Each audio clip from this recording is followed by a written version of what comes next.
spécialisé en culture a nécessairement besoin d'encombrement et de contenus culturels. Un journal généraliste, il faut se battre pour avoir de l'espace.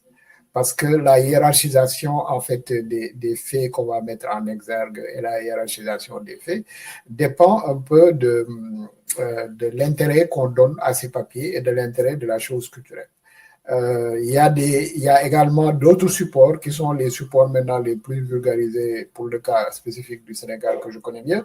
C'est un peu les journaux à vocation généraliste et qui sont plutôt dans le people et dans les faits divers. Et donc, en fait, il y a un contenu journalistique au Sénégal qui s'est pas dégradé nécessairement, mais s'il faut le dire, parce qu'en ces termes, c'est comme ça qu'il faut le dire. Et donc, on est passé de journaux généralistes relativement équilibrés, qui d'ailleurs allaient chercher une page culture. C'est-à-dire que moi, quand je travaillais dans des rédactions, les gens attendaient les pages culture. À un journaliste beaucoup plus fait divers et people, où en fait on va sur pas de contenu d'angle, de profondeur, etc., mais plutôt un traitement assez, je veux dire, sensationnel et superficiel de l'actu, qui marche relativement bien, hein, mais c'est les journaux à 100 francs, et les plus hauts tirages au Sénégal en fait tournent autour de ça. Donc, il faut avoir du contenu, il faut avoir également des journalistes qui ont pour vocation de proposer des contenus généralistes ou des contenus qui sont propres à la culture. Ça donne des opportunités aux journalistes pour proposer des contenus. L'autre élément qui est important, c'est peut-être le niveau et la personnalité et le niveau de fighting spirit, quoi, si je peux le dire ainsi, même si on est sur une plateforme de journalistes francophones, voilà, d'engagement de ces journalistes-là. Parce que si vous savez valoriser des infos, si vous savez trouver des angles spécifiques, il n'y a pas de raison qu'on ne vous trouve pas une place en encombrement intérieur et pas une place aussi à la une. Moi, j'étais toujours fier de mon journal quand on réussissait à avoir des titres à la une et pas seulement le week-end. Ces éléments-là, en fait, il faut les mettre ensemble. Il faut les mettre ensemble, mais il est fondamental que les journalistes eux-mêmes soient outillés. Et suffisamment outillés en termes de transversalité, parce que moi, le terme-là m'interpelle énormément, et qu'ils sachent que, en fait, voilà, les spectacles qu'on couvre ou bien le micro qu'on donne à un musicien qui raconte littéralement sa vie, ça peut être intéressant, ça ne suffit pas. Il faut pouvoir aller chercher aussi des angles culturels qui doivent pas nécessairement d'ailleurs être déclenchés par des acteurs extérieurs. Il faut problématiser ces questions-là dans toute leur largeur et y aller chercher des éléments d'ordre. Ces aspects-là sont importants et donc avoir de l'entrain, mais avoir également de la culture personnelle, ce sont des éléments essentiels pour également trouver de la place dans les journaux. Mais il faut convenir d'un fait, c'est que la place accordée au traitement de l'information culturelle a considérablement diminué dans l'encombrement global des journaux qu'on a au Sénégal, que ce soit radio, télé, etc. Et l'autre pendant, c'est qu'on a des versions très pipolisées ou des versions très polémiques qui ne sont pas nécessairement très bien informées. Et ce sont ces choses-là qui plaisent plutôt. Et il faudrait, voilà, je pense, être dans des logiques d'affirmation. Et se dire que ce qu'on dit et ce qu'on propose comme contenu, comme journaliste culturel est fondamental pour la marche d'un pays, d'une nation, d'une communauté. Et que cette transversalité de la chose journalistique peut trouver de la valeur lorsqu'on va investir le domaine de l'économie, lorsqu'on va investir le domaine de la politique, lorsqu'on va investir le domaine de la religion, etc. Mais pour ça, il faut se donner les moyens, avoir le bagage nécessaire pour pouvoir également le faire en dehors de l'orientation des lignes éditoriales des supports. Voilà. DG, on aimerait également avoir votre lecture sur la question. Pensez-vous que les conditions du du journaliste culturel a aujourd'hui évolué? Son micro est éteint. Je ne sais pas s'il nous entend, mais votre micro n'est pas actif. Il faut l'activer, soit en bas, soit là où il y a votre nom. Parce que si c'est actif, on le voit, mais là, votre micro n'est pas actif. Là où il y a votre nom, il y a 3 points. Et donc, vous pouvez l'activer à ce niveau ou bien en bas sur votre écran. Président Ulvaeus, est-ce que c'est possible d'activer son micro de votre côté?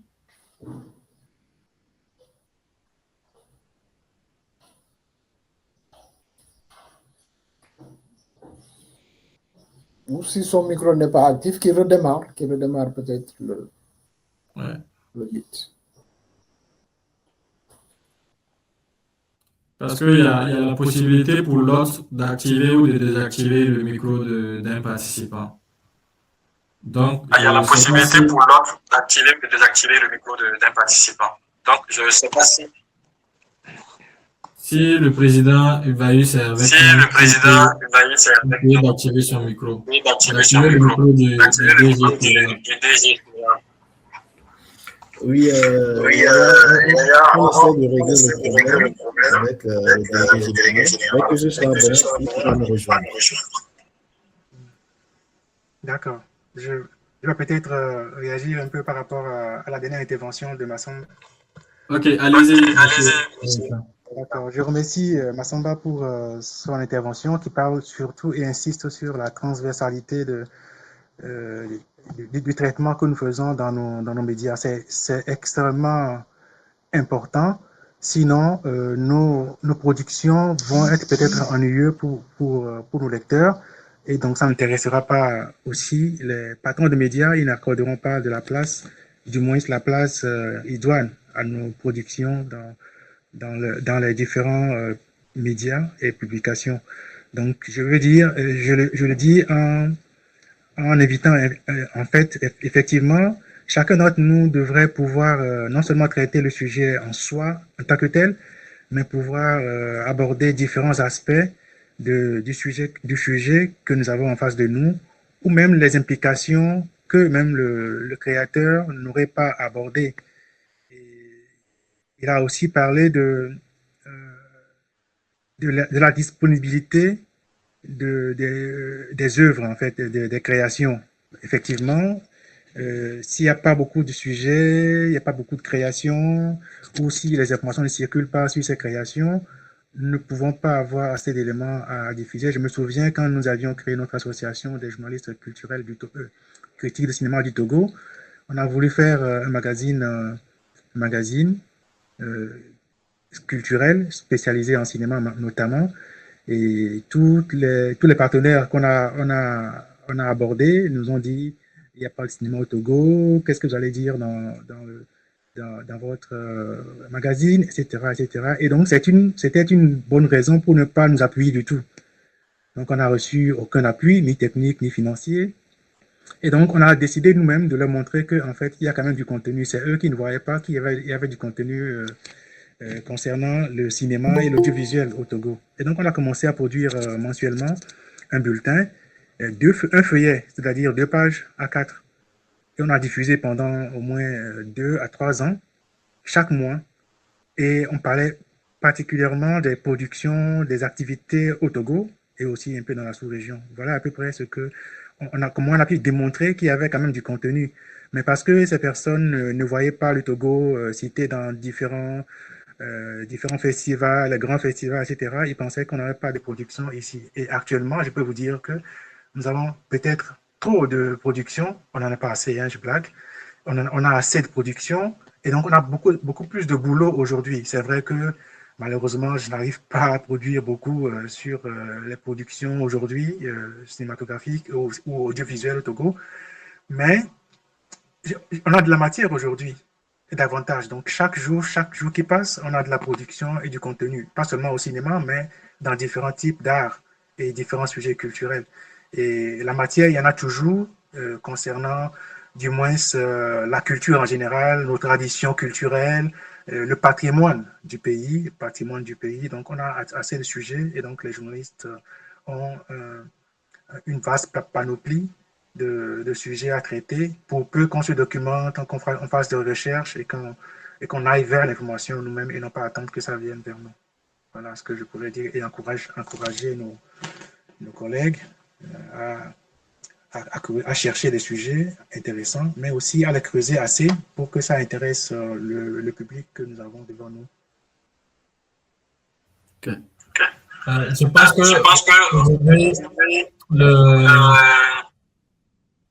le problème d'espace de diffusion ne se pose pas assez parce que nous avons beaucoup de médias spécialisés aujourd'hui dans le traitement de l'information culturelle. Mais ce qui revient chaque fois, comme vous l'avez souligné, c'est le manque de soutien, et les conditions de travail même des journalistes culturels. Donc, selon vous, quel modèle économique serait adapté pour les médias culturels aujourd'hui? Monsieur Ayeta, vous pouvez... D'accord. Peut-être un modèle économique, je ne suis pas peut-être très fort pour en parler, mais jamais géré en propre un média spécialisé en cinéma. Mais je pense qu'on peut partir du modèle économique déjà des médias généralistes, par exemple, et surtout des médias, par exemple, politiques, qui consacrent qui consacrent leurs médias uniquement à la politique. Je parle des journaux surtout, par exemple des journaux qui traitent souvent de l'information politique. D'ailleurs, même c'est ça qui tue un peu, entre guillemets, ou qui retarde l'intérêt au journalisme culturel. Parce que la plupart des médias sont tellement tournés vers la politique, vers l'économie, et d'ailleurs même l'économie, oui, mais la politique, ce qui fait que quand on amène des sujets purement artistiques ou purement culturels, les médias, bon, ils préfèrent donner la une à la chose politique en priorité, en oubliant que on peut traiter de la politique aussi en cinéma ou en art. En art en général. Donc,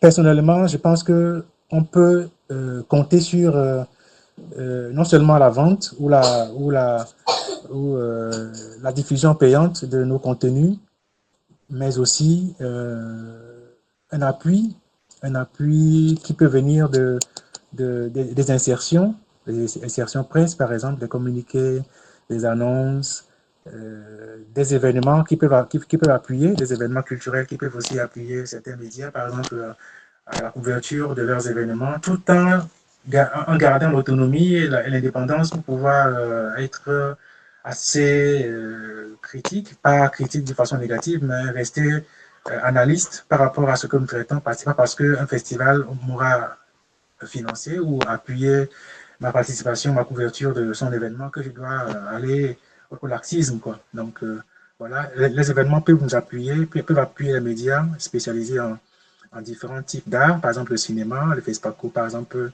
appuyer les médias. Et le FESPACO le fait, par exemple, en facilitant l'accès aux salles, aux médias, surtout aux critiques de cinéma. Et d'autres événements peuvent le faire aussi, le Massa, qui couvre beaucoup plus d'art. Ils le font d'une certaine manière. Et aussi Dakar couvre aussi le cinéma. Mais le festival Dakar Art, je veux dire, qui couvre beaucoup plus de disciplines artistiques. Donc, c'est aussi une certaine manière de soutenir le journalisme culturel et ça peut aider à faire vivre nos médias, en fait. Donc, voilà ce que je peux dire. C'est pas grand-chose, mais n'étant pas très spécialisé dans le management des médias, voilà ce que je peux dire. Ok. Il y a quelqu'un qui est plus avisé dans le management des médias. Oui, tout à fait. Alors, moi, je pense qu'il n'y a pas de modèle économique a priori qui marcherait pas. Monsieur Ayeta, est-ce que vous pouvez couper votre micro, s'il vous plaît?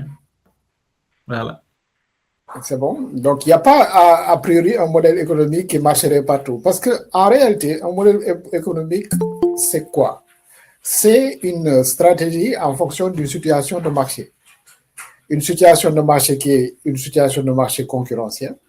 Et il faut, par rapport à ces situations de marché-là, se donner des moyens d'ailleurs de comprendre cette situation. Et donc, ce travail-là n'est pas un travail nécessairement d'ailleurs de journaliste, c'est un travail de management ou un travail spécifique vraiment dans ce domaine-là. Et cet élément-là est fondamental. Déjà, donc comprendre la situation de marché et pouvoir être le plus performant par rapport à la situation de marché. La performance dépend au moins de deux choses. De ce qu'on propose comme offre et des forces aussi, en fait, contre nous, c'est-à-dire les concurrents. Et donc, c'est cette intelligence de marché qu'il faut avoir et proposer des contenus qui vont prendre en compte cet aspect. Il y a un autre aspect aussi qui est important, qui est fondamental, c'est un peu la demande. D'accord? Qui achète, qui consomme, et quel est son niveau également de vie pour acheter un magazine à 10 000 francs CFA ou acheter un magazine à 1000 francs CFA, etc. Et d'ailleurs, un magazine à 1000 francs CFA, quelle est la pertinence de proposer un tel magazine sur un marché parce que la maîtrise des coûts de production aussi, c'est un élément important. Toutes ces choses-là, en fait, sont des aspects essentiels pour être performant. Et donc, on ne peut pas avoir de contenu culturel qui nourrisse un peu son offre si l'entreprise elle-même qui emploie ce journaliste culturel-là, cette entreprise n'est pas solvable. Donc, il y a des effets de lien, et ces effets de lien-là sont des effets qui sont importants. Maintenant, quand un magazine, un journal qui appartient à une entreprise, qui doit avoir une approche stratégique, qui doit avoir tous les éléments de la chaîne de valeur, ne respecte pas ces aspects-là sur le plan managérial, nécessairement, ça va vivoter pendant un certain nombre de temps et disparaître, ou voilà, que les choses risquent de péricliter. Cet élément-là, c'est important. Vous ne pouvez pas avoir des pages et du personnel de qualité et du personnel bien payé si, en fait, votre entreprise ne marche pas. Et pour qu'une entreprise puisse marcher, les entreprises de presse, comme toutes les autres entreprises, doivent être dans des logiques de génération de valeur. Même si les entreprises de presse ont une spécificité, c'est qu'elles tournent autour de deux chaînes de valeur en réalité. Il y a la chaîne de valeur classique, qu'on appelle donc la chaîne de valeur d'un théoricien comme Porter, et la chaîne de valeur des normes d'éthique et de déontologie. Et ces normes d'éthique et de déontologie sont amarrées à des chartes qui font qu'un journaliste peut refuser de faire un travail au nom de sa clause de conscience, etc. Donc, ce ne sont pas vraiment des environnements très simples pour les entreprises de presse. Ça, c'est un aspect. En dehors de ça, d'ailleurs, ces entreprises fondamentalement, et la presse fondamentalement, contribuent aux fondamentaux d'une nation. Et c'est pourquoi on comprend les mesures d'aide à la presse, des choses comme ça. Mais il ne faut pas trop y compter parce que ces aides-là peuvent venir pendant un moment et pour une raison ou pour une autre disparaître. Et donc, il faut aller, je pense, avec ses propres forces, etc. Et d'ailleurs, les cas ne sont pas les mêmes. Il y a des supports d'État, d'accord? Il y a des supports privés donc, qui doivent générer de la valeur pour vivre. Et il y a ce que j'appelle des supports privés alternatifs. Parce que de plus en plus, on voit des modèles maintenant sur les plateformes digitales, d'accord, qui sont des supports numériques qui permettent d'avoir du contenu culturel, etc. Et on peut avoir de la génération de revenus suivant un modèle qui est complètement différent. Parce que là, ce ne sont pas des personnes qui achètent le contenu, mais vous gagnez de l'argent en fonction de l'attrait et de l'attention que vous suscitez. Et ça pose également un autre problème.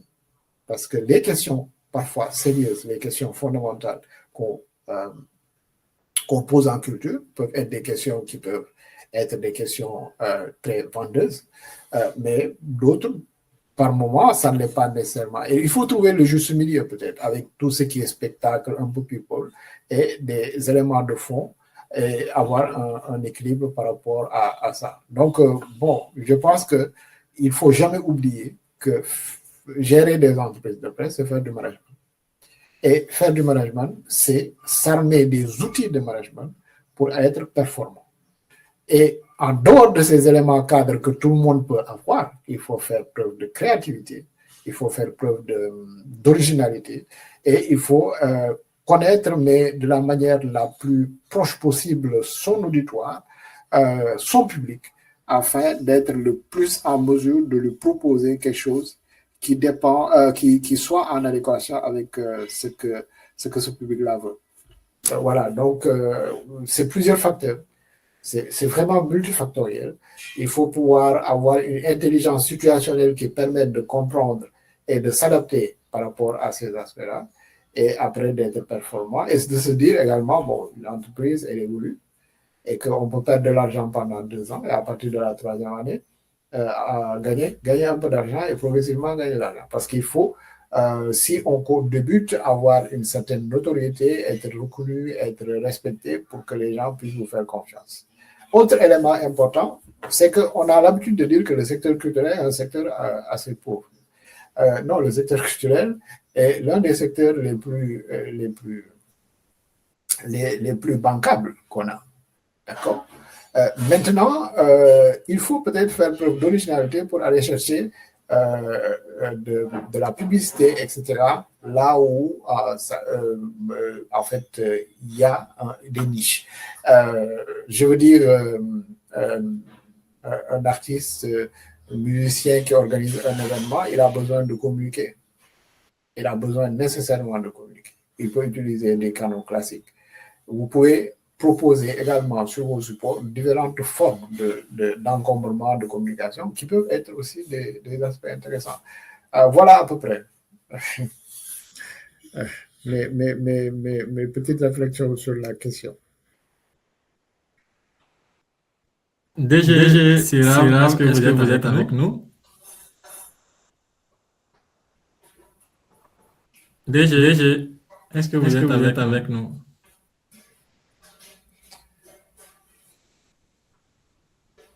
Le micro ne fonctionne toujours pas? Non. Ça devient compliqué. Est-ce que vous pouvez changer d'appareil?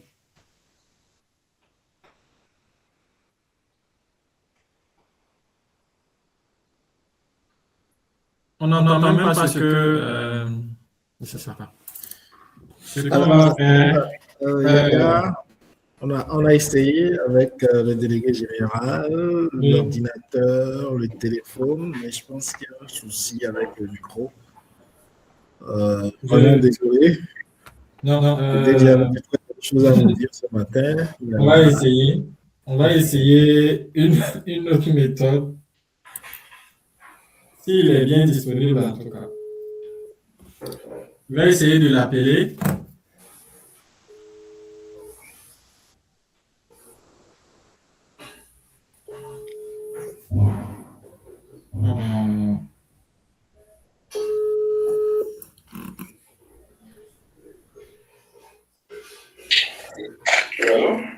DG, est-ce que vous pouvez réagir ici? Bien entendu que je vous reçois comme ça. Je m'excuse déjà depuis le début donc, de la rencontre. Je tente en vain, j'essaie avec l'ordinateur, le portable, ça ne marche pas. Je m'excuse donc de ne pouvoir pas donc, dire les choses dès le début et maintenant. Je vous remercie pour m'avoir également associé à l'organisation de ce panel. Je remercie tous les intervenants. Je salue au passage Madame Fatou Kinessé, qui est donc de la... Est-ce que vous entendez? De la PAC. Oui, moi je vous reçois parfaitement. Ok. Voilà, je vous reçois parfaitement. Donc je disais que j'ai salué au passage Madame Fatou Kinessé, qui est au conseil d'administration du CERAV. Alors, je ne vais pas trop me développer sur les différentes salutations. Et je voudrais tout simplement dire ce que c'est que le CERAV, avant de dire ce que le CERAV peut apporter comme contribution, comme contribution dans la promotion du journalisme culturel en Afrique. Okay. Alors, il faut déjà dire que le CERAV est un centre de catégorie 2 de l'UNESCO. Qui existe depuis 2014 et qui fait dans la promotion des arts vivants la musique, la danse, le théâtre et le cinéma. Nous accompagnons en Afrique la mise en œuvre de la Convention de 2005 de l'UNESCO sur la promotion de la diversité des expressions culturelles. Alors, très succinctement, voici ce que c'est que le CERAV. Nous sommes basés c'est un centre donc à statut, à ambition africaine, et nous sommes donc basés au Burkina Faso, dans la ville de Bobo. Alors, il faut dire que le CERAV, c'est aussi un pôle d'expertise et un partenaire dans la mise en œuvre dans la mise en réseau des acteurs dans les filières cinéma, audiovisuel et art du spectacle. Et c'est aussi un pôle d'expertise dans l'élaboration des stratégies de politique pour la construction des industries culturelles et créatives fortes en Afrique. Et le CERAV participe également au renforcement des capacités, le partage d'expériences et la promotion des exemples de bonnes pratiques dans la mise en œuvre de la Convention de 2005. Et nous assistons techniquement les États et les organisations de la société civile pour l'élaboration des rapports périodiques quadriennaux sur la mise en œuvre de la Convention de 2005 de l'UNESCO. Voilà, entre autres, les missions dévolues au CERAV Afrique. Voilà. Alors, je voudrais juste dire un peu ce que le CERAV est capable de faire pour accompagner, j'allais dire, le journalisme culturel en Afrique. Donc, en tant que centre de catégorie de l'UNESCO, nous avons la possibilité d'organiser des formations et des ateliers pour renforcer les capacités des journalistes culturels. Et je crois que c'est l'une des missions d'ailleurs du CERAV, notamment sur les questions des arts vivants et la diversité culturelle. Et bien d'autres thématiques peuvent être abordées dans ces différentes formations-là. Et aussi, le CERAV peut favoriser la coopération internationale et l'échange d'expertise entre les professionnels des médias et les institutions culturelles. C'est aussi là une mission du CERAV et nous essayons autant que peut se faire, en tout cas au quotidien, donc, de répondre à ces missions-là, d'exécuter ces différentes missions-là. Nous avons également développé des ressources et des outils pour aider les journalistes culturels à mieux couvrir les questions culturelles et à promouvoir la diversité des expressions culturelles. Et nous participons également en sensibilisant le public à l'importance des arts vivants et de la diversité culturelle à travers des événements et des campagnes de communication. Et nous encourageons également la recherche et la documentation sur les pratiques culturelles et les expressions culturelles. Bon, je m'arrête là parce que je suis venu un peu en retard. Je ne pourrais pas beaucoup m'étaler. Je me prêterai à vos différentes questions sur si effectivement il existe des zones d'ombre. En tout cas, je vous remercie énormément les organisateurs. Je suis donc tout disponible à prendre vos questions.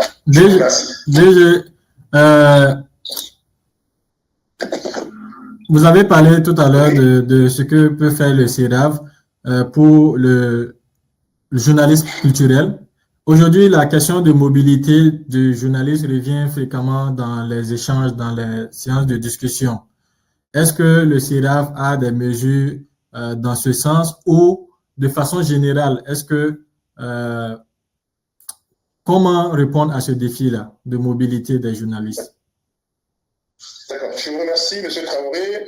Je voudrais tout simplement dire que nous sommes déjà en partenariat avec les institutions dans le cadre de la mise en œuvre de missions et des activités. Et je crois que l'une des questions aussi, c'est de faciliter non seulement la mobilité des acteurs et des praticiens de la culture, mais aussi les ponts. Les ponts, pour nous, c'est quoi? Ce sont les journalistes culturels qui peuvent aider à la bonne connaissance de la culture, qui peuvent aider à la bonne connaissance de la Convention de 2005 de l'UNESCO. Et dans ce sens-là, nous essayons d'apporter notre appui, notre accompagnement aux journalistes culturels dans le cadre de leur mobilité. Parce que qui veut faire la promotion de la culture, qui veut faire la promotion de la diversité culturelle, doit se mettre avec les communicateurs, les journalistes culturels que vous êtes, pour permettre une bonne connaissance donc, de notre champ d'action. Donc, de ce point de vue-là, à notre niveau, nous essayons autant que peut se faire d'appuyer les journalistes culturels dans la mobilité.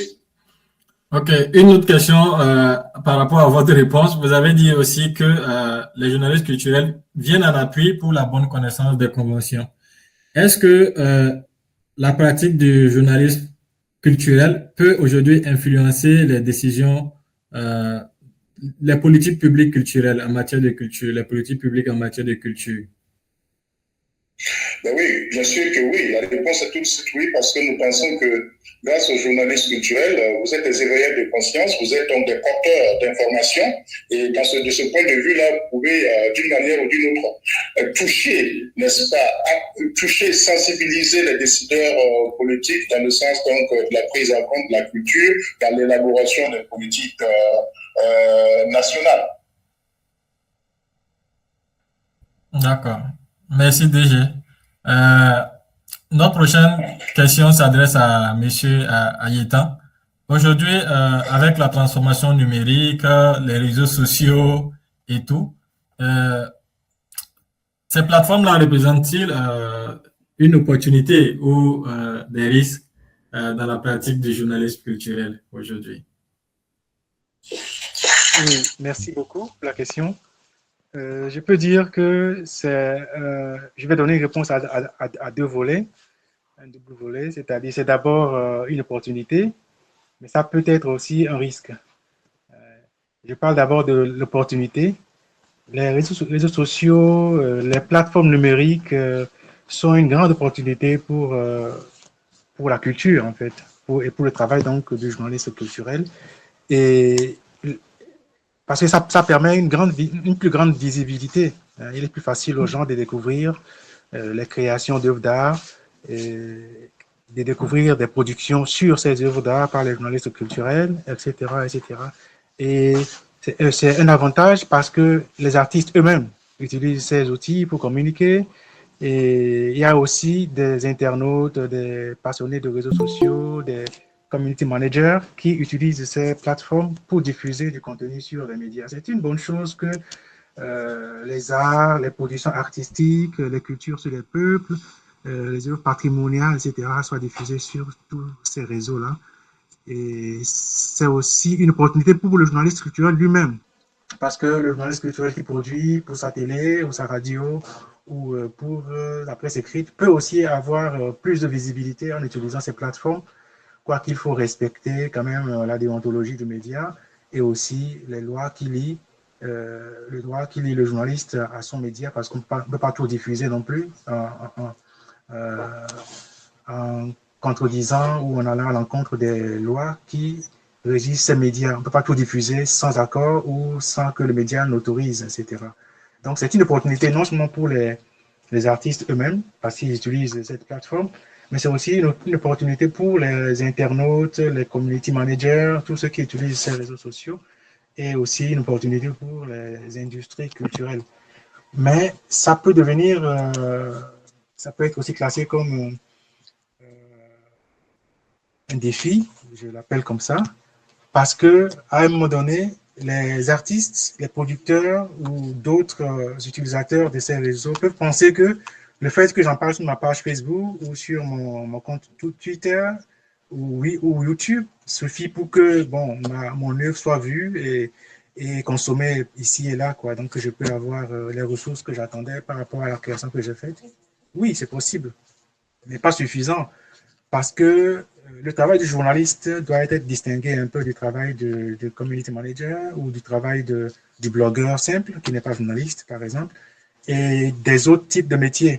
Et donc, le journalisme n'est pas un métier que chacun peut penser maîtriser. Même les journalistes, on continue d'apprendre chaque jour. Et donc, le journalisme culturel n'est pas à négliger. On ne peut pas penser que parce qu'on a accès à ces réseaux sociaux et qu'on diffuse tout, et donc on n'a plus besoin d'inviter un journaliste ou de l'informer de ma production, etc., pour qu'il en parle dans ces médias. Non, parce que le journalisme culturel a un certain regard sur les œuvres que produisent les artistes, sur le patrimoine matériel ou immatériel d'un pays ou d'une région, et sur les cultures de nos différents peuples, par exemple. Donc, on a un travail assez professionnel que nous faisons et donc on ne peut pas négliger. Et donc, penser que parce que je diffuse déjà assez sur les réseaux sociaux, sur Facebook ou sur YouTube, suffit pour que je ne puisse pas associer les médias est une grosse erreur que nos amis, les artistes, commettent, en tout cas certains d'entre eux. Et le rôle du journaliste est à valoriser. Et nous-mêmes, journalistes qui nous spécialisons, parce qu'on est toujours en cours de spécialisation, dans la culture. Moi, je dis souvent, je suis un apprenti critique de cinéma parce que chaque jour, j'ai un peu l'impression comme si je ne suis pas assez critique, je ne suis pas assez documenté, assez formé ou assez routiné. Donc, je dois continuer à chercher. Donc, on n'est pas à l'abri, mais nous devons donc valoriser mieux notre métier par le traitement que nous faisons des œuvres et des contenus que nous avons.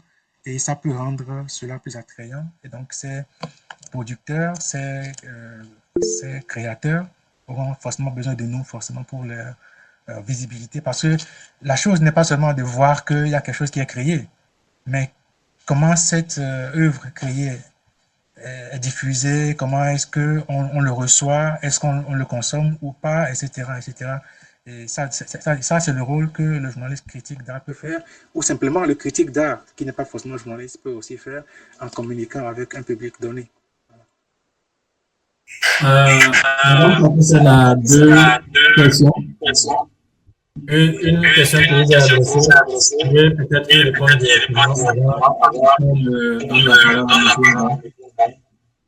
elle demande si on préfère inviter les influenceurs plutôt qu'un journaliste culturel. L'influenceur peut jouer son rôle en tant qu'influenceur, mais il ne remplace pas le journaliste culturel. À moins que l'influenceur soit aussi un journaliste culturel. À ce moment-là, il peut jouer les deux rôles pour vous, mais un seul ne pourrait pas jouer ce rôle. Donc, je crois que inviter un influenceur sur un événement peut donner de la visibilité à l'événement, mais l'événement, pour le grand public peut-être, mais pour des consommateurs d'œuvres ou de contenus culturels, il manque parfois il manquerait peut-être la profondeur d'analyse, d'une lecture assez critique de l'œuvre, une lecture assez artistique, je peux dire, parce que le journaliste culturel aussi est un créateur. Un journaliste tout court est aussi un créateur parce qu'il écrit. Et ce qu'il écrit et son style et le contenu est déjà une œuvre de création. C'est pour ça que la littérature est considérée comme aussi une œuvre créative, est classée dans les arts. Et donc, un journaliste culturel ou un critique d'art, ben, il use de l'art pour faire son travail. Et donc, le seul fait qu'il écrit sur un sujet, une production, une œuvre créative, ou bien un festival, ou un patrimoine, c'est déjà assez intéressant pour que les gens s'intéressent à l'œuvre créée ou à ce patrimoine-là. Et donc, rien ne remplace le journaliste culturel ou le critique d'art en général. Donc, la question est adressée à M. Bain. Vous avez parlé de journaliste culturel comme quelque chose de nécessaire, un rôle modal. Aujourd'hui, dans un écosystème dense créatif, que doit être l'attitude du journaliste culturel? Je pense que la question aussi est adressée à M. Athéan. Après, vous allez répondre. D'accord. Mais je pense que l'attitude du journaliste culturel, c'est de ne pas oublier les fondamentaux de son métier. Il fait du traitement, d'accord, après la collecte, et il fait de la diffusion. Ça, il ne faut pas l'oublier. L'autre aspect, c'est que, en fait, lorsqu'on fait de la collecte, on se pose toujours des questions. Mais en fait, l'idée, ce n'est pas de se poser juste des questions, c'est de se poser les bonnes questions. Et pour se poser des bonnes questions, il faut comprendre exactement quels sont les enjeux de la chose qu'on couvre. Et il faut se donner aussi les moyens d'être suffisamment informé, parce que c'est son niveau d'information et de culture qui va orienter la pertinence des questions. Et le mot là est également important, c'est qu'il faut être dans des logiques de pertinence. Alors, quel que soit donc le niveau de complexité de la chose à traiter, sitôt qu'on se donne les moyens, et ces moyens-là sont devenus de plus en plus accessibles. Parce qu'avant, je veux dire, peut-être qu'il fallait lire 5-6 livres sur l'histoire de l'art au Sénégal, etc., pour pouvoir parler justement avec un artiste qui a 20 ans de métier. Autrement, vous êtes largué dès la première phrase et vous réalisez que vous perdez du temps parce que ce sont des personnes parfois qui peuvent être très élitistes. Ces choses-là sont nécessaires et sont disponibles. Il faut se donner les moyens de se documenter. et de préparer ce qu'on va collecter avec les outils qui sont disponibles, qui sont les outils courants du métier.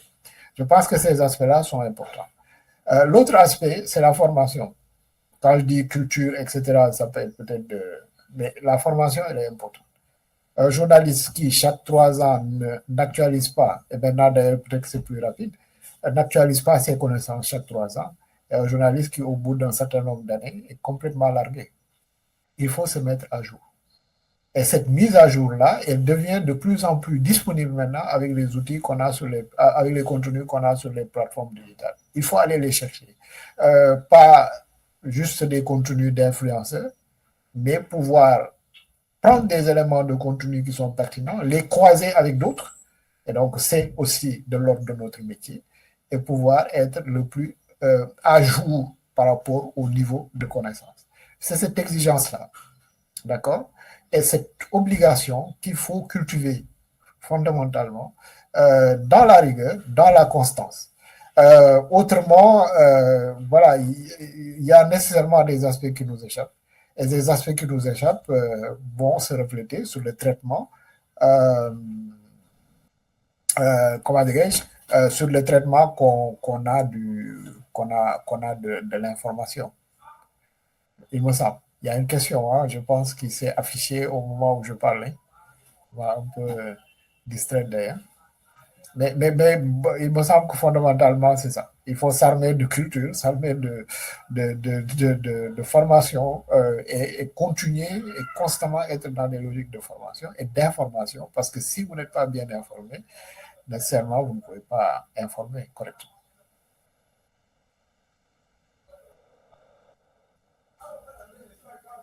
Monsieur Ayetan, vous allez y répondre.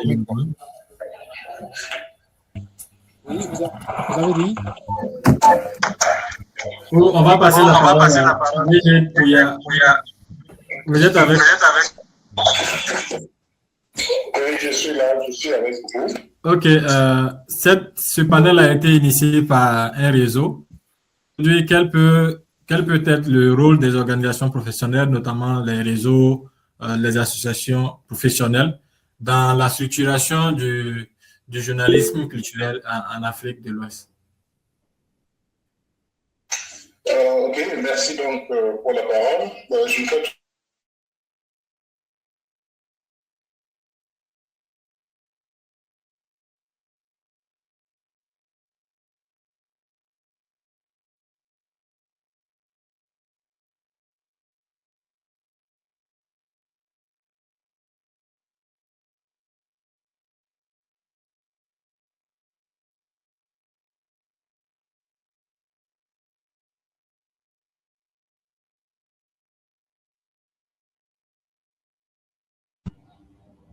On n'entend pas, je crois. Excusez. Disposer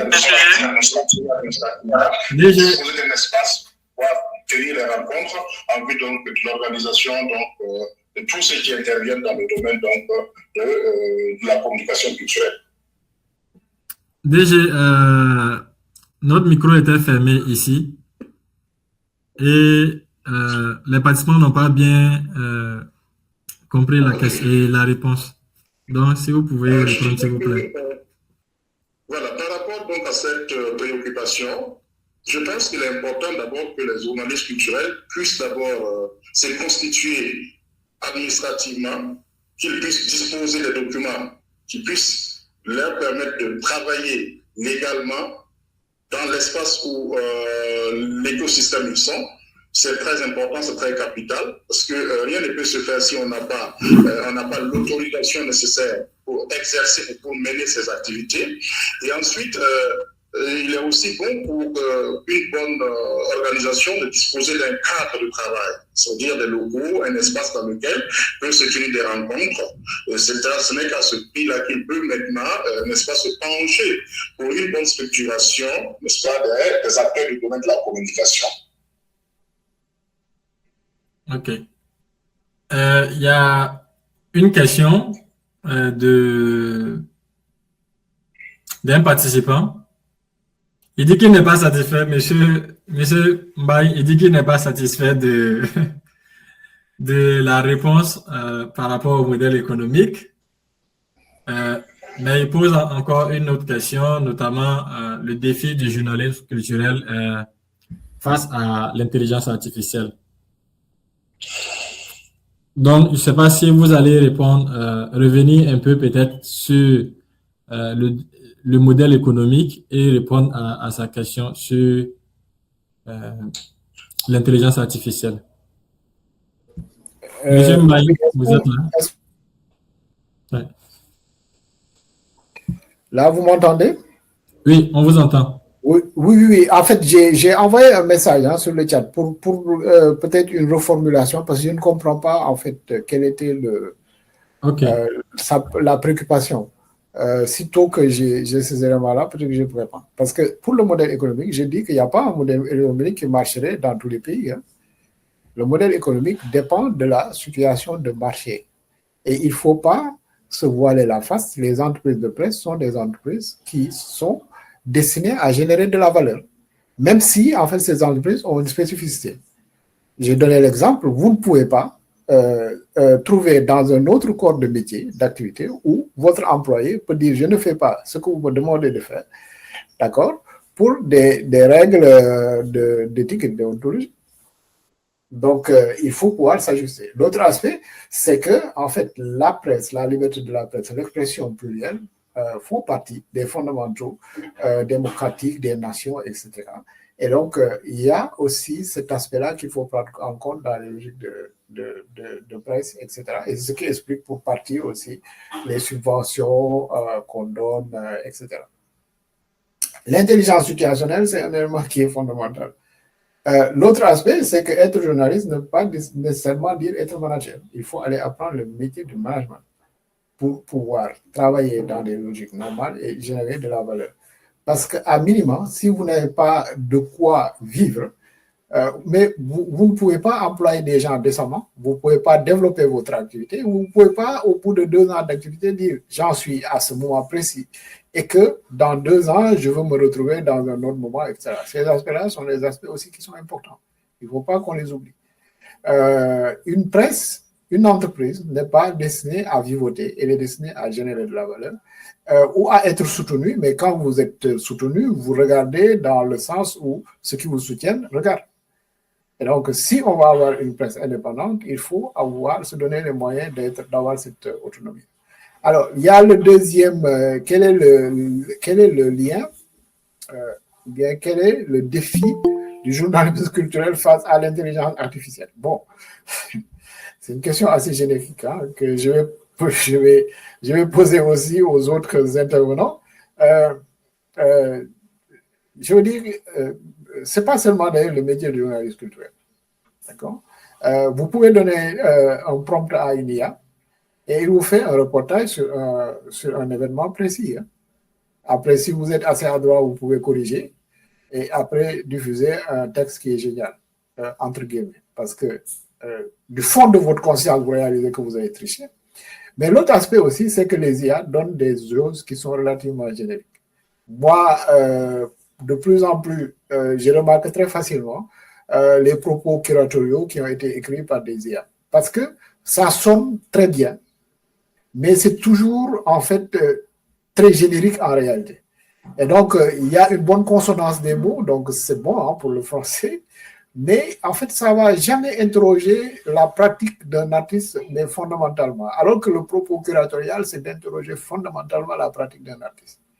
Dans ces aspects, d'ailleurs, parfois qui sont méconnus par l'artiste lui-même. D'accord? Mais donc, voilà, je pense qu'il y a de la place quand même pour de l'intelligence. D'accord? Avant d'accorder beaucoup de place à l'intelligence artificielle. Par contre, l'intelligence artificielle peut être un outil de cadrage.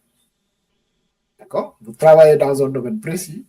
L'intelligence artificielle qui agrège beaucoup de données pour vous donner des éléments de cadrage qui vont permettre d'aller plus en profondeur. Mais n'oubliez jamais, en fait, votre spécificité, une part de votre chair que vous mettez dans des articles. Moi, tous les articles que j'ai appréciés, c'est des articles, que ce soit dans le domaine de la culture ou dans d'autres domaines, où, en fait, le journaliste a mis un peu de lui-même. C'est ça qui fait un peu la différence entre une signature et une autre. Avec l'IA, on a des signatures communes. Donc, il n'y a pas de distinction. On a le fondamental, mais je veux dire, pour l'analyse, peut-être que il faut aller dépasser ça. Voilà. Il y a d'autres questions. Il y a Issa Kadjala qui demande, je reviens sur la critique. Le plus souvent critiquer la création d'un artiste n'est pas toujours aisé, car certains artistes penseraient que c'est les rabaisser. Quel comportement adopter si toutefois cela arrive? Monsieur Ayetan, si vous pouvez y répondre. Oui, merci. Je vais juste dire que le journaliste ou le critique d'art, le journaliste culturel ou le critique d'art, ou le journaliste en général n'est pas là pour plaire forcément au créateur d'une œuvre. On n'est pas du tout là pour plaire au créateur d'une œuvre.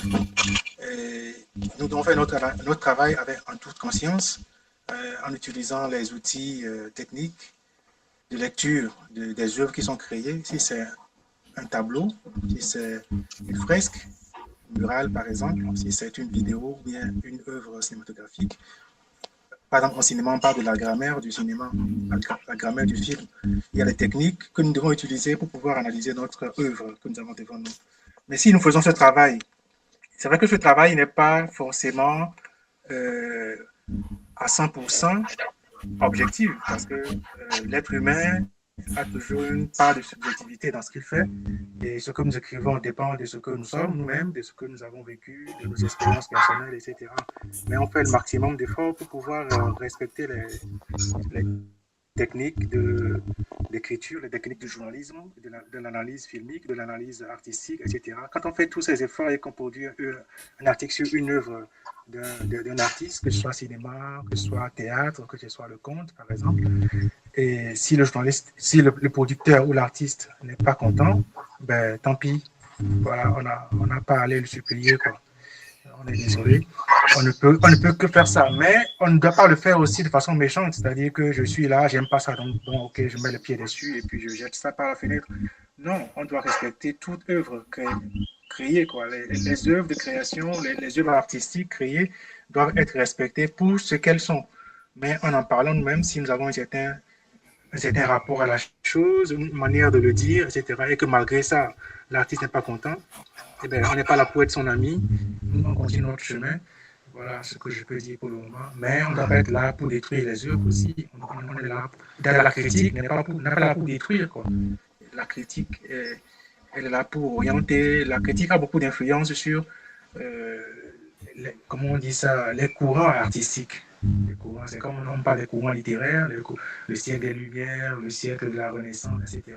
Il y a aussi différents courants dans le cinéma, différents courants dans les œuvres artistiques. Et donc, le travail du journaliste critique d'art, ou journaliste culturel tout simple, doit pouvoir orienter un peu l'évolution des arts dans nos différents milieux. Ça dépend de nos régions et de nos cultures de base. Donc, voilà, nous créons quelque chose, mais le public le prend ou ne le prend pas. Mais tant pis, dommage pour les séquelles parfois. Ok. Ici sur mon téléphone. On va répondre. C'est adressé au DG Seraf. DG Seraf, est-ce que vous êtes avec nous? Je suis là. Je suis là. Ok. On demande. Peut-être c'est de revenir, on demande de revenir sur ce que peut apporter le CIRAV aux journalistes culturels, critiques d'art, que ce soit par le biais des réseaux comme le réseau des journalistes culturels ou d'autres réseaux, ou de façon individuelle. Ok.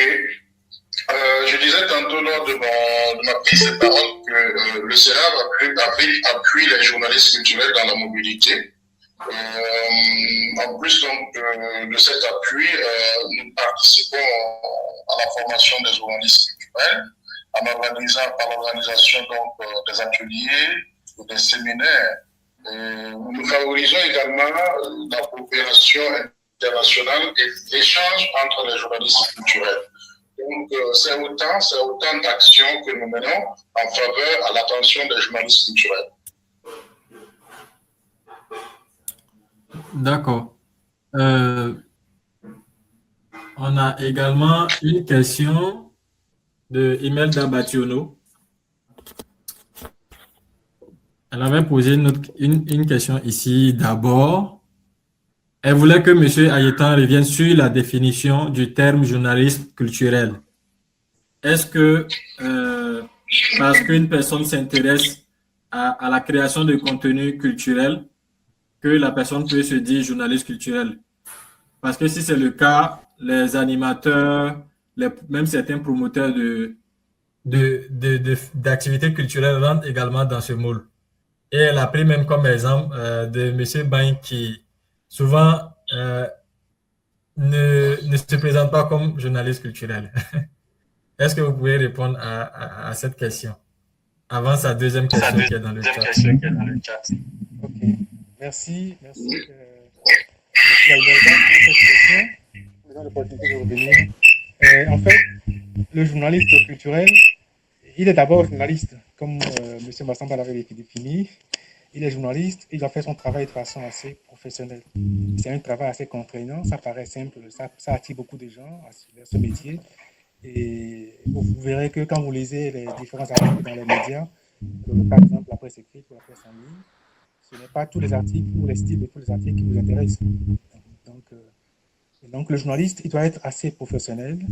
Et c'est en cherchant à se professionnaliser qu'à un moment donné, il peut se considérer comme journaliste culturel ou qu'on peut le considérer comme journaliste culturel. Dans tous les cas, on reste journaliste, quoi, parce que nous faisons de la collecte d'informations, du traitement d'informations et de la diffusion de cette information. C'est juste fondamentalement un travail de journaliste. Donc dire qu'on est journaliste culturel, c'est d'abord par sa passion à s'intéresser aux questions artistiques et culturelles, patrimoniales, etc. Mais pas seulement, parce que si juste je m'intéresse à ça et que je vais moi-même regarder le film ou aller voir une exposition d'art pour moi et que je fais juste un compte rendu à chaque fois, je ne peux pas me dire que je suis journaliste culturel en fait, parce que je suis comme tout journaliste qui va couvrir un événement et qui va faire un compte rendu dans son média. Mais faire du journalisme culturel demande beaucoup plus de dévouement, de travail, de recherche, de documentation, de spécialisation. En tout cas, se documenter assez sur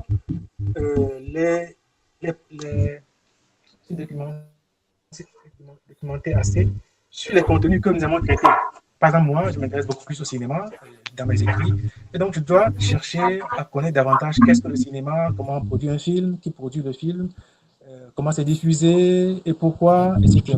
Les différents genres. Donc, je dois maîtriser un peu ces expressions, ce lexique et aussi pouvoir apprécier différentes œuvres, parfois comparativement. Donc, si je ne me documente pas, je ne me forme pas, je ne pourrai pas y arriver. Donc, être journaliste culturel, c'est d'abord une passion, oui, mais c'est d'abord la pratique du métier qui nous confie comme journaliste culturel ou pas. Voilà ce que je peux dire pour le moment. Donc, nous sommes appelés à toujours chercher à nous spécialiser. Je me rappelle parfois que tu rencontres des personnes qui disent « Ah, c'est vous, M. Charles Ayetan, ah, ben, on vous lit, hein, on ne vous connaît pas, on ne vous a jamais vu, mais j'ai vu vos articles sur telle chose. » Et ce qui t'étonne parfois, c'est que ils viennent, ils évoquent des articles que toi-même tu as l'impression d'avoir, dans lesquels tu as l'impression d'avoir investi beaucoup, ne serait-ce qu'en temps, en style, c'est-à-dire que tu écris un article avec beaucoup de recherche, de documentation, avec ton style aussi, quoi. Et donc, ce qui fait que les personnes, ils lisent seulement l'article, pas parce que ça parle de tel film, de telle œuvre littéraire créée, mais parce que c'est toi qui l'as écrit. Parce que c'est telle personne qui l'a écrit. Donc, c'est en ce moment-là que je peux dire qu'on devient vraiment, véritablement un analyste culturel, ou mieux encore, un critique d'art. Il y a une question de Issa du débat. Je n'ai pas très bien compris la question. Au-delà d'une entreprise de presse, que consistent les principaux défis du journaliste culturel? Je n'ai pas très bien compris la question. Je ne sais pas si M. Mbaye a un peu compris, vu que la question est posée suite à son intervention sur le modèle économique, notamment des médias culturels. Mais on peut aller à la question suivante également de Bationo.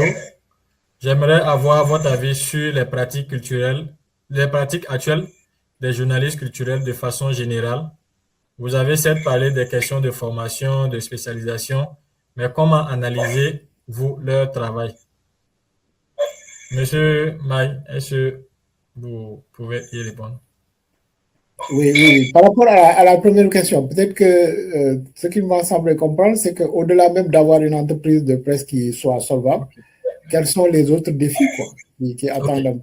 C'est vrai, quand vous n'êtes pas dans une entreprise solvable, c'est difficile d'avoir le minimum syndical pour pouvoir travailler décemment. Et quand vous ne travaillez pas dans des conditions décentes, votre production aussi va être peut-être relativement bancale. Donc, il y a des liens de cause à effet par rapport à cet aspect-là. Maintenant, la deuxième question portait sur quoi exactement? La deuxième question, elle demande comment analysez-vous le travail des journalistes culturels?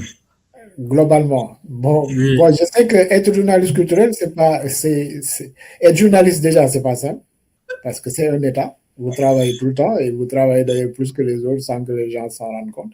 Parce que, en fait, le public ne retient que les bons papiers.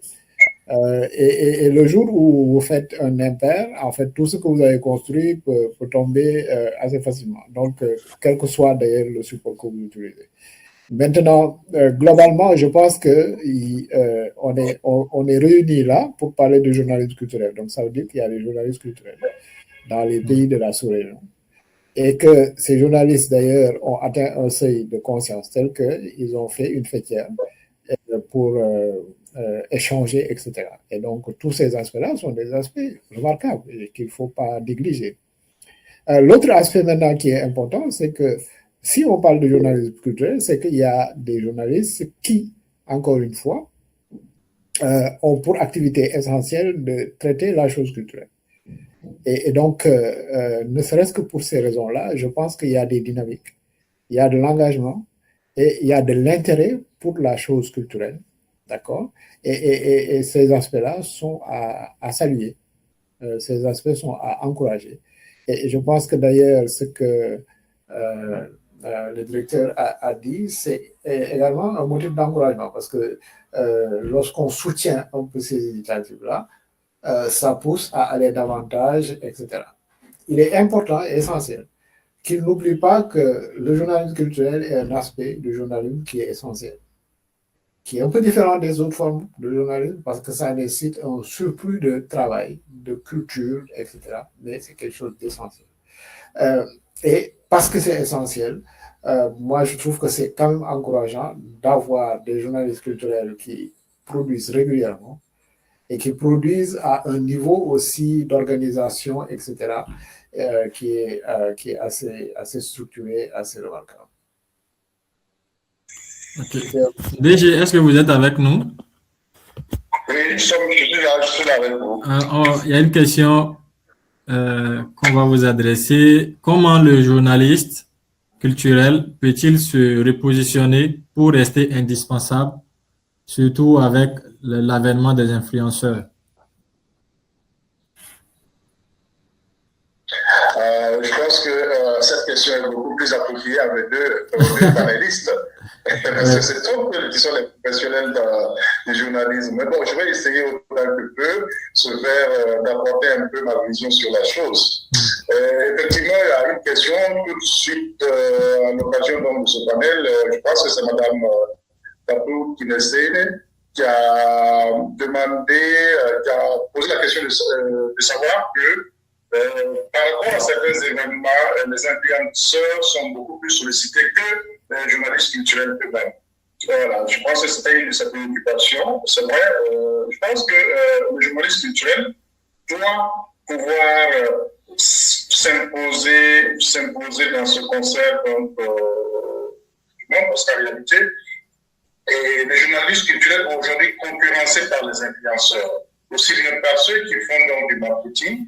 Et je crois qu'il faut avoir une ligne de conduite pour les journalistes culturels, qu'ils puissent travailler à se faire connaître, qu'ils puissent également travailler à s'imposer.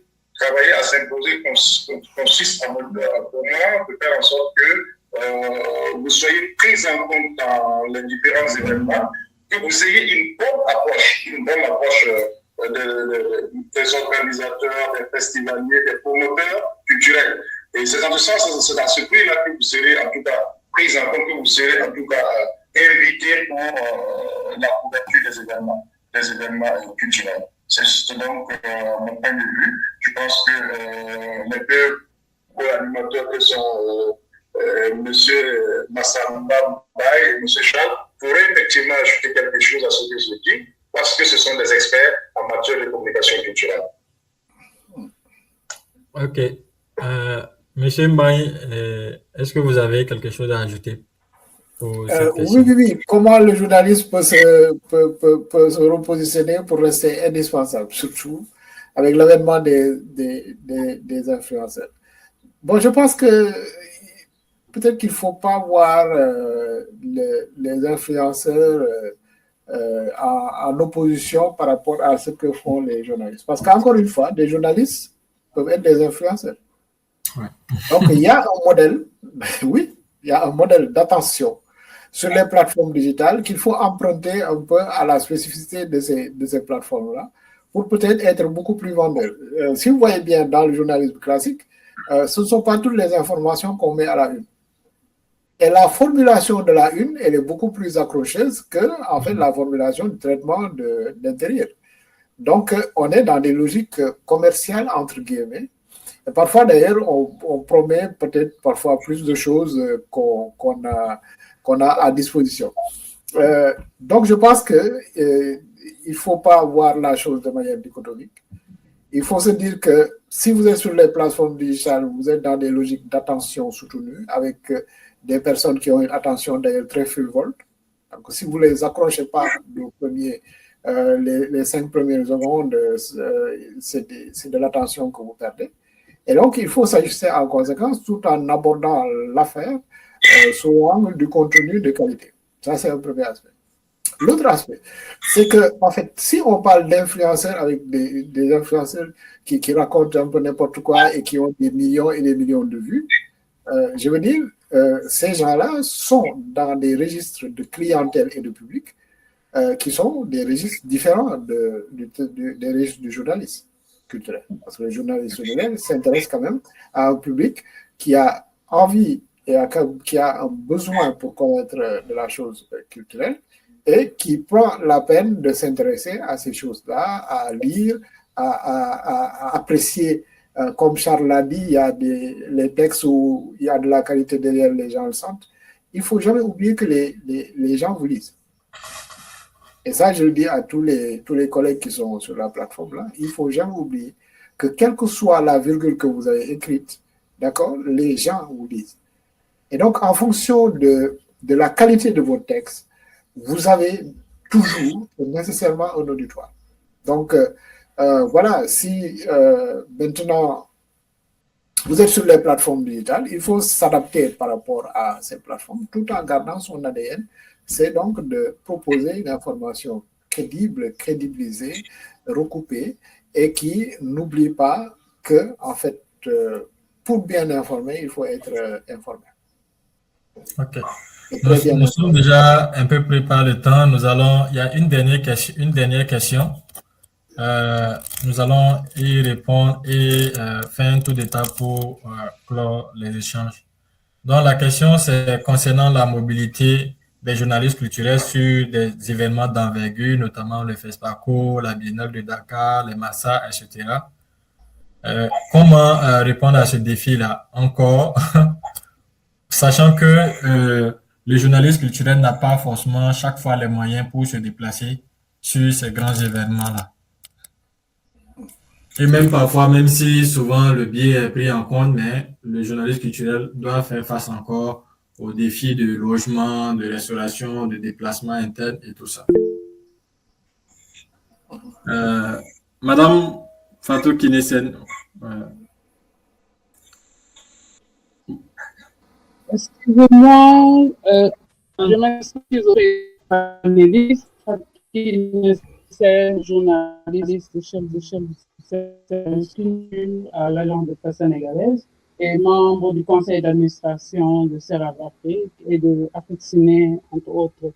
Je voulais juste rebondir sur cette question parce que ça m'a un peu suscité une réponse. Parce qu'on voit quand il y a des grands événements sur le continent, notamment la Coupe d'Afrique et autres dans le domaine du sport, bien même en économie ou en politique, il y a des grands CDAO, etc. Il y a les patrons de presse qui font de telle sorte que on se rencontre, mais le réseau fait qu'on a du mal à vous. Mais allez-y. Juste pour dire que quand il s'agit d'événements culturels, c'est les journalistes lui-même qui se débrouillent pour pouvoir en tout cas, écrire aux organisateurs, voir dans quelle mesure il peut être invité à couvrir l'événement, ou bien s'adresser à des structures comme Serap Afrique, comme l'OIF, entre autres, qui soutiennent la mobilité des journalistes culturels, mais rares sont les patrons de presse qui font l'effort d'envoyer leurs journalistes sur ces événements culturels de grande importance. Aujourd'hui, la question se pose pour les journalistes culturels. Pourquoi il y a cette différence d'envoyer des journalistes sportifs facilement et ne pas envoyer des journalistes culturels? Je crois que la question est ouverte pour les panélistes pour qu'ils puissent donner des pistes de réponse par rapport à ça. Merci. Monsieur Ayeta.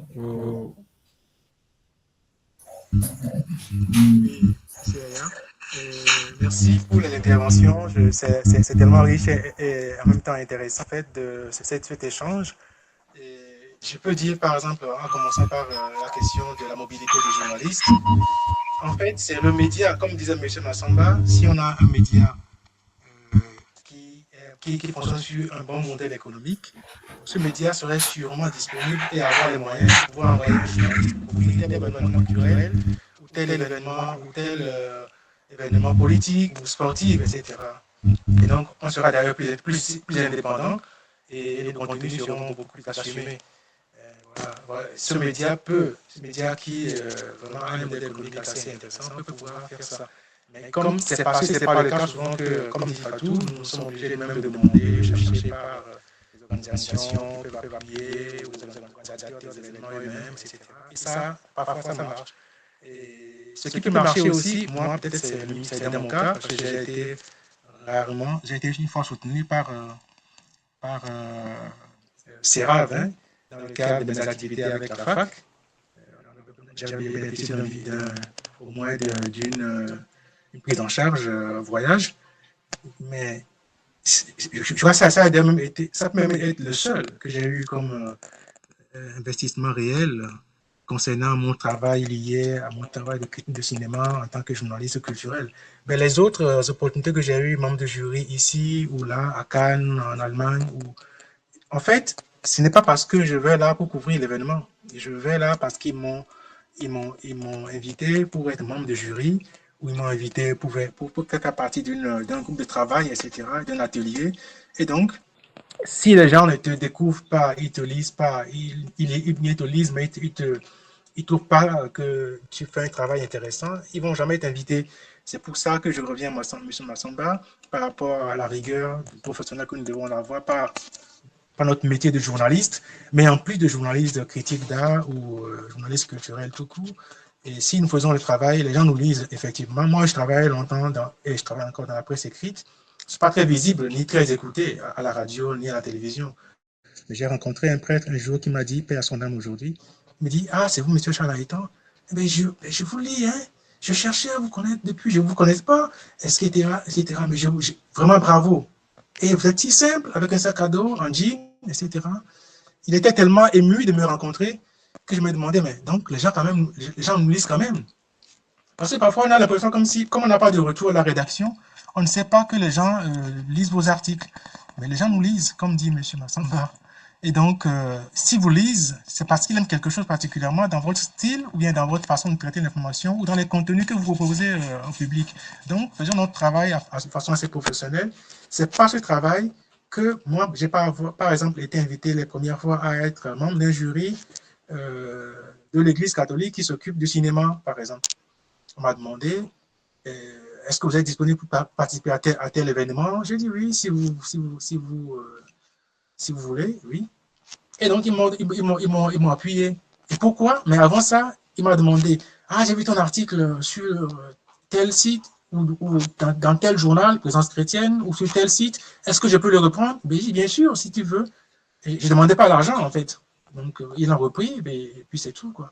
Mais par rapport à ça, un jour, ça m'est revenu en invitation pour être membre de jury, à un atelier, etc. Donc, en fait, c'est une manière de gagner ma vie par rapport à ça, même si ce n'est pas un salaire régulier qui tombe à la fin du mois, etc. Mais c'est une façon de profiter du travail que je fais et ça encourage à continuer les recherches, à continuer à produire, quoi. Sauf que à un moment donné, ou en tout cas quand on a la chance de tomber sur un média spécialisé qui demande des articles régulièrement, ça peut être un revenu régulier. Voilà. Merci. J'ai une lecture de la question.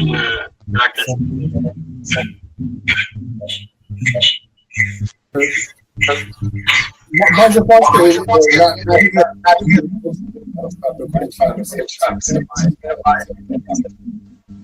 c'est un élément fondamental.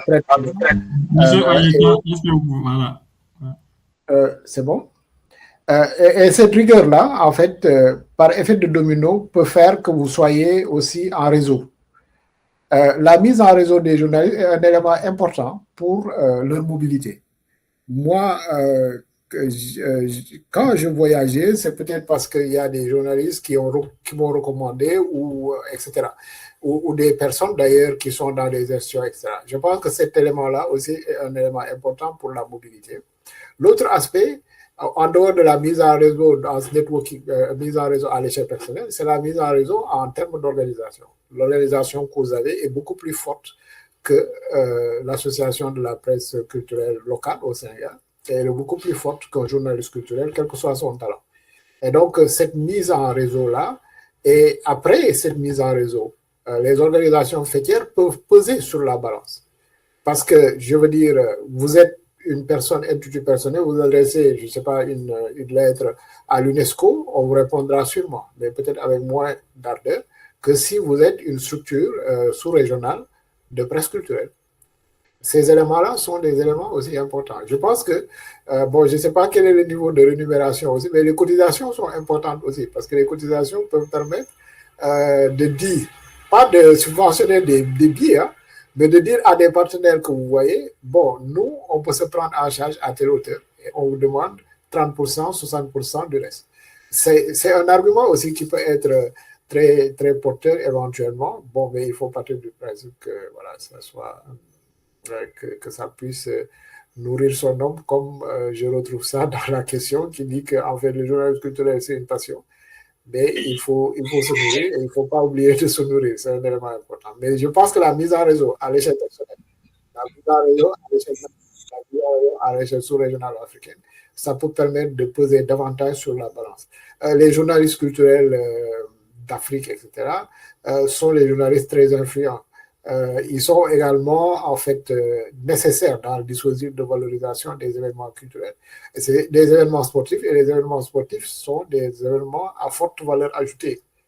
C'est des événements qui rapportent beaucoup d'argent, beaucoup de moyens, etc.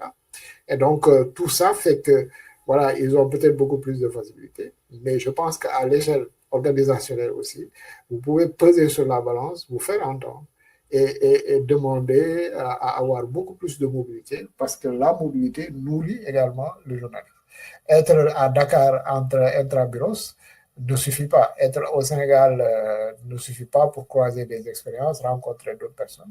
Et mettre en lien ce qui se fait ailleurs avec ce que vous voyez sur le terrain, ici, ailleurs, etc. C'est l'un des éléments aussi qui feront de vous, à terme aussi, des experts. Et donc, ces aspects-là sont importants aussi, il me semble. Merci. DG, pour intervenir sur la question. C'est pour dire merci aux organisateurs pour avoir associé le CERAV à l'animation de ce panel. Dire également merci à tous les participants pour leur disponibilité. Et pour moi aussi, l'occasion d'inviter l'ensemble des journalistes culturels, confirmés ou en stage, alors de porter le CERAV parce que nous avons besoin, nous sommes une structure à vocation régionale, à vocation continentale. Nous avons besoin donc de visibilité et je pense que nous pouvons compter sur l'ensemble de nos partenaires journalistes pour cette visibilité-là. Je vous remercie. Merci. Donc, nous profitons en même temps pour faire un tour de table pour clore la session. Est-ce que, M. Maï, vous avez un mot de fin concernant le mot de... oui. la thématique même de façon générale aussi? D'accord. Vous avez 3 minutes. Oui, le mot de la fin, c'est peut-être de vous remercier. Remercier vraiment chaleureusement pour m'avoir invité parce que je pense que les échanges sont utiles pour s'enrichir mutuellement. Et donc, vraiment, merci encore une fois pour l'invitation à la plateforme. L'autre aspect que je voulais dire également, qui me semble essentiel, c'est la mise en réseau et la mise en lien entre plutôt les journalistes. C'est important. C'est comme ça que, en fait, on peut accéder à des plateformes de formation et la formation continue, elle est fondamentale, elle est essentielle. Et c'est comme ça qu'on peut également circuler parce que la circulation aussi, elle est importante. Et circuler d'ailleurs avec une organisation fêtière, c'est beaucoup plus pertinent d'ailleurs que d'être dans les valises d'un artiste ou bien d'un musicien ou ce qu'on veut. Et toutes ces choses-là, je pense, sont des éléments importants qu'il faut réitérer. Merci encore une fois. Merci de m'avoir invité. Monsieur Ayeta. Oui, merci. Je voudrais dire un sincère merci au bureau du réseau des journalistes culturels francophones de l'Afrique de l'Ouest, le président Uvaïus, et tout le bureau, et tous les membres d'ailleurs, et aussi à mes co-panélistes, M. Massamba Mbaye, et puis M. Pouya, si je ne me trompe. Je vous dis merci aussi, et merci à chaque participant. J'ai vu parfois le nombre de participants aller jusqu'à 25, ou peut-être même au-delà, je ne sais pas. C'est déjà un miracle, parce que parfois, les journalistes que nous sommes, quand on a des événements pour nous-mêmes, on n'est pas là pour nous-mêmes, on est toujours là pour les autres à chaque fois, et on court à des reportages à chaque fois. Mais ceux qui ont fait l'effort d'être là avec nous, et vraiment chapeau, et merci beaucoup, n'ont pas le monopole de maîtriser le journalisme culturel. Si vous avez des contributions qu'on n'a pas abordées, n'hésitez pas à nous contacter directement ou alors contacter le bureau du réseau pour que nous puissions réfléchir ensemble sur notre métier et nos défis. Mais ce que je peux dire, c'est de continuer donc, par faire notre travail avec professionnalisme et avec passion. Et quelqu'un dit, souvent on dit avec passion, on n'aura jamais travaillé dans la vie parce qu'un travail qu'on fait avec passion, on n'a pas l'impression qu'on travaille. Et ça arrive souvent quand j'écris un article, que tu finis l'article, surtout des articles de critique d'art en fait. C'est différent des autres articles. Quand j'écris un article sur le cinéma, sur une exposition d'œuvres plastiques ou autre, ben des fois j'ai l'impression que j'ai créé quelque chose que je dois aller moi-même vendre, quoi. Donc voilà, ça fait plaisir, ça te donne de la bonne humeur, donc ça te rajeunit, ça te donne de la force pour avancer. Et ça te fait plaisir quand parfois tu reçois un retour ou non. Parfois, ça peut être une gifle que tu reçois, mais tu es fier parce que tu as fait ton travail consciencieusement. Et en le faisant, nous finirons par voilà, avancer, avoir une certaine notoriété. Et c'est cette notoriété qui fait que on peut gagner sa vie avec directement ou indirectement. Merci beaucoup. Merci. Le président du réseau, M. Balo, vous avez... Merci à toutes et à tous. Merci Yaya pour avoir modéré ce panel. Merci également à ceux qui ont participé, notamment le DG, le directeur, le délégué général, pardon, j'allais dire, du CIRAB Afrique. Merci également à Charles. Merci au grand frère également, Maï, pour votre disponibilité ce matin. Le RJCFAO fait l'effort de créer une structuration au sein des journalistes culturels déjà par l'Afrique francophone, ce qui va s'étendre vers toute l'Afrique, Inch'Allah. Le travail, c'est professionnaliser les journalistes culturels et ces occasions-là constituent quand même des tremplins pour nous, pour échanger, poser les problématiques qu'on rencontre en tant que journaliste culturel. Et je vous remercie pour ce partage d'expérience. Nous souhaitons pouvoir compter sur vous, toujours et toujours. Merci également à Fatou Kinesen qui n'a ménagé aucun effort pour que ce panel puisse se tenir. Merci à tous les participants. D'ici là, le réseau va lancer son site internet qui sera la plateforme qui va permettre la diffusion ou plutôt la découvrabilité des œuvres culturelles africaines. Et ce sera l'occasion pour nous de mieux nous positionner également sur les événements culturels de l'Afrique.